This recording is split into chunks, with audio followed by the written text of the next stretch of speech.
Hello, you beautiful being. If you've ever wondered how to connect with your higher self, your spirit guides, ancestors, extraterrestrials, extra dimensionals, this video is for you. Today I'm sharing everything you need to know to start on your channeling journey, whether you're a curious beginner or someone looking to deepen your practice. One of the biggest misconceptions about channeling is that only certain people can do it, or that you have to be born with the ability. And while it's true some people may have more of a natural inclination, anyone can learn to channel with practice, intention, and an open mind. I am proof of that. I'm a channeler myself, and I grew up in a very Christian Baptist household, so this is not something that I've practiced my entire life. It's something I've learned, practiced, and developed over time, and I'm going to show you exactly how you can do the same thing. So what is channeling? Well, according to our friend Miriam, a channeler is a person who conveys thoughts or energy from a source believed to be outside the person's body or conscious mind, specifically one who speaks for non-physical beings or spirits. In telecommunications, it's a frequency band of sufficient width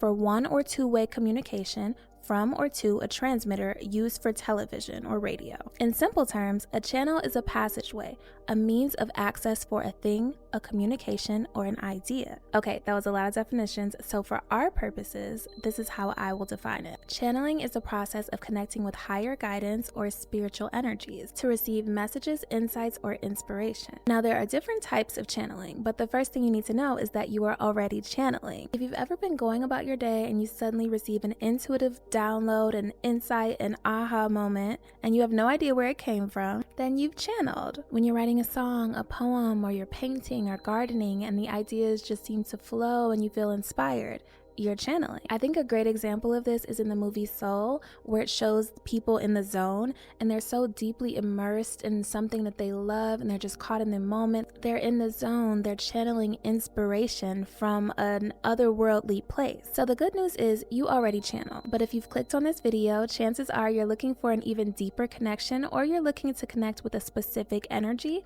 So let's get into that. To keep things simple, I'm going to separate channeling into two separate categories, and maybe while I'm speaking you'll find one resonates with you more. The first category is conscious channeling.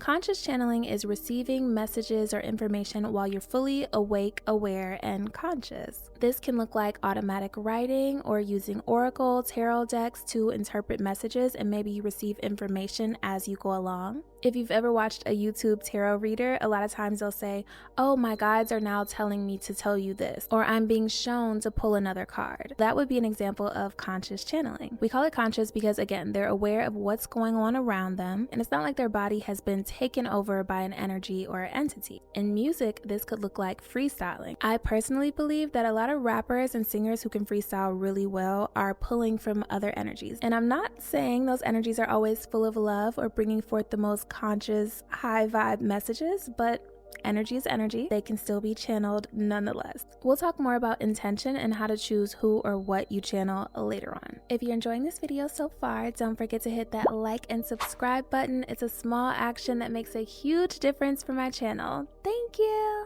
The second form of channeling is called trance channeling. Trance channeling is when a person enters a deep, altered state of consciousness, allowing a spirit guide or other energy to communicate through them, often with the channeler having little to no awareness of what is being said during the session. I think this is what a lot of people think about when they hear the word channel. They're actually thinking of like a medium, this pop culture image of a woman in a crystal ball and her eyes are rolling in the back of her head and the scary music starts to play. And while it can look like this, anything's possible, it doesn't have to. Keep in mind, even within trance channeling, there are different levels of awareness. In a light trance, you might have partial memory of what occurred during your session. In a deep trance, the channeler's conscious mind is pretty much set aside or like turned off for a second, and they'll really have no memory of what took place when they're finished. A lot of my favorite channelers operate within this spectrum. Another popular phrase you might have heard is mediumship. Mediumship tends to be focused on the spirits of those who have passed away, so spirits that were on earth at one time but are now maybe in a different realm, deceased loved ones, pets, that kind of thing. Think of those TV shows where people contact psychic mediums to get closure on something or to deliver a message to the other side. Channeling tends to focus on a more broader range of energies like spirit guides, angels, ascended masters, or even universal consciousness. Alright, so you know what channeling is. Let's talk about how to do it safely.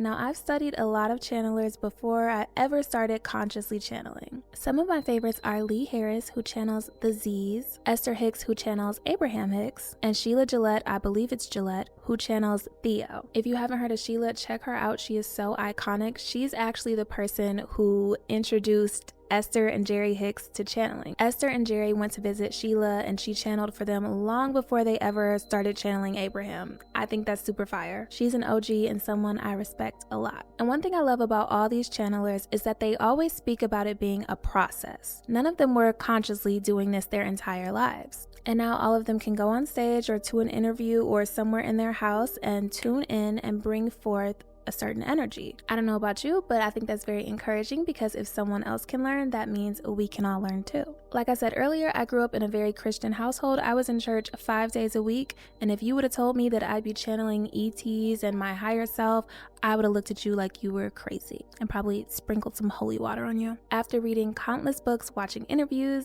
documentaries, and my own personal experience, one of the best ways to begin channeling is by starting a meditation practice. And before you start, I have an entire video on how to meditate, so don't give me that excuse. I'll link it below. But in my opinion, a consistent meditation practice is the basis for learning to channel, because to be an effective channeler, your channel needs to be clear. Meditation helps you get rid of the junk, the doubt, the ego, the opinions of others, so that you can tune in and hear the messages when they're coming through. By the way, spirit is talking to us all the time. The problem is we're not always tuned to the right frequency to listen. So if you're really serious about learning to channel, set aside some time to quiet your mind and tune your frequency. I recommend doing this daily, but you have to decide what works for you, and don't beat yourself up if you miss a day. It's okay. But in my opinion, the more consistent you are, the easier it will be for you to channel. And one really important tip is to remove the expectation. I wouldn't recommend going into your meditations with the intention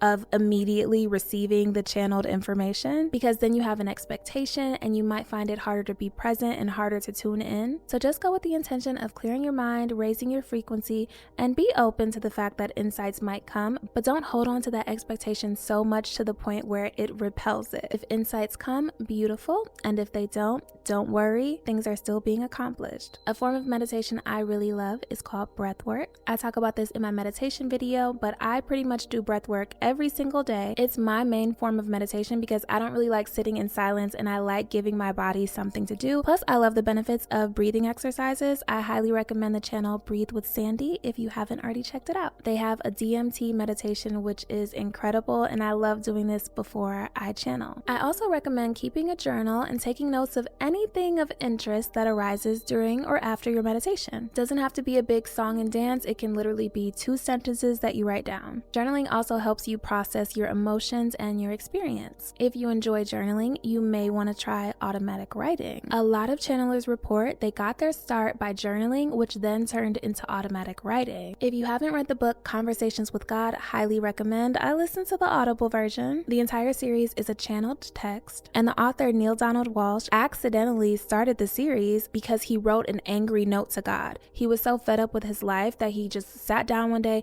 and wrote a note to God saying, "Why is my life so messed up?" Then he heard a voice over his shoulder say, "Do you really want an answer to all these questions, or are you just venting?" And he looked over his shoulder, didn't see anyone, so he decided to start writing. He felt the answers to his questions coming to his mind, and he just wrote them down. So again, just be very open because the information can show up in a very unexpected way. And I can't emphasize this enough, do not put pressure on things to unfold in a certain way. Be open, be patient, and trust the process. It will come. Another great way to prepare is by activating your chakras. YouTube is actually a wonderful resource for this. I'll link some of my favorite chakra activating frequencies below, and you can listen to them anytime during a meditation, while you're sleeping, while you're going about your day. For channeling, a lot of people recommend you work with your third eye and crown chakra. Personally, I also recommend the heart chakra because to me, it's important that I'm doing all of this from a place of love, and I choose to only contact and engage with energies that are loving. I don't have any judgments on what other people do, but for me, channeling from my heart acts as like a protective layer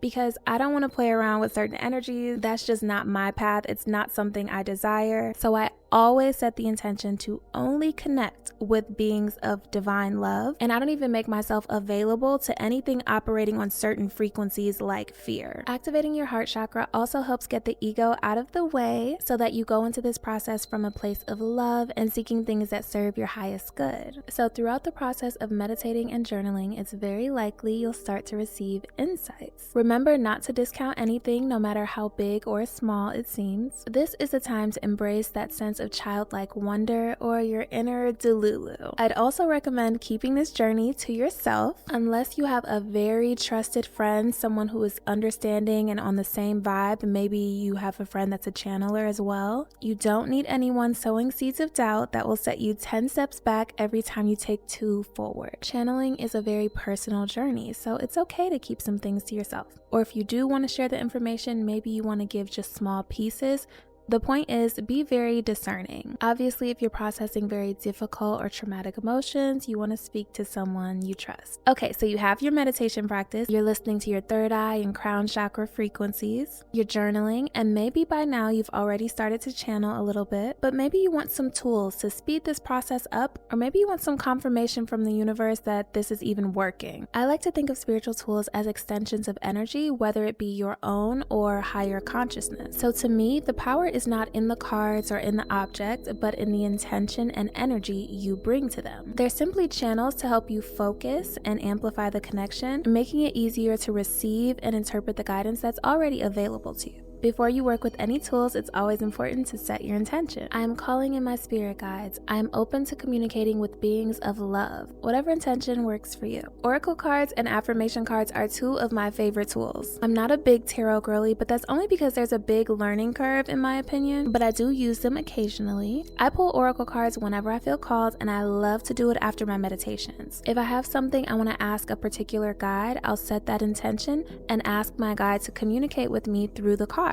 This actually works really well, and it's great if you need to get clarity on a situation. Also, if you're not sure who your guides are, or you feel maybe something's speaking to you but you don't know what, you can ask the cards. And you want to be open and interpret through your heart. Look at the images on the cards. What stands out to you? What words stand out to you? Read the guidebook. Look at the colors. Does the card remind you of anything? Look with an open heart and open third eye, and you'll be surprised how clear the answers can come through. You can also use a pendulum, which works great for yes or no questions, runes, tea leaves, automatic writing like we discussed earlier. One trick for automatic writing that I love is to try writing with your non-dominant hand. I have no idea why it works, and I don't even remember where I got the tip from, but it works. When I first started automatic writing, I used my left hand, and I was completely shocked at the information that was coming through. Now, after practicing for a while, I can write with my right hand, or I don't even have to write at all. Although if I'm connecting with a new guide, I do find that I generally start with my left hand. Like if there's a new energy, I'll start with my left hand, and then once I get familiar with it, I'll transition to the right, and then we can just talk.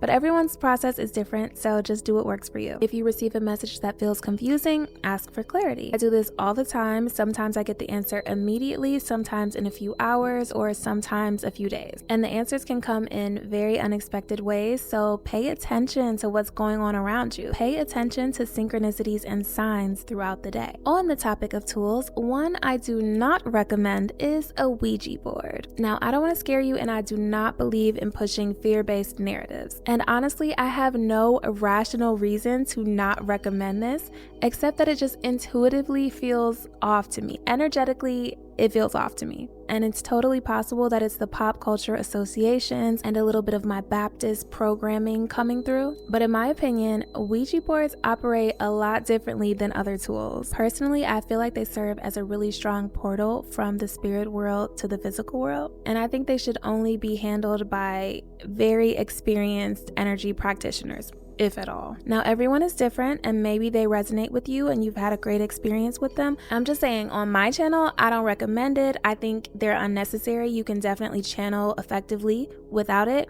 And I feel like it just opens up some energy that maybe you don't want to play with. And again, there's no judgment. It's just not my thing. After your channeling session or a super high vibe meditation, it is very important to ground your energy and balance your chakras. When you're channeling beings from higher levels of consciousness like angels or certain ETs, you are raising your frequency to meet them in a place where you can receive this information. From what I've been told by my guides and what I've heard from other channelers, we as humans are raising our frequency and the higher conscious beings are lowering their frequency a little bit to kind of meet us in the middle. And when you're raising your frequency, this can feel so beautiful and spiritual and amazing in the moment, and it is.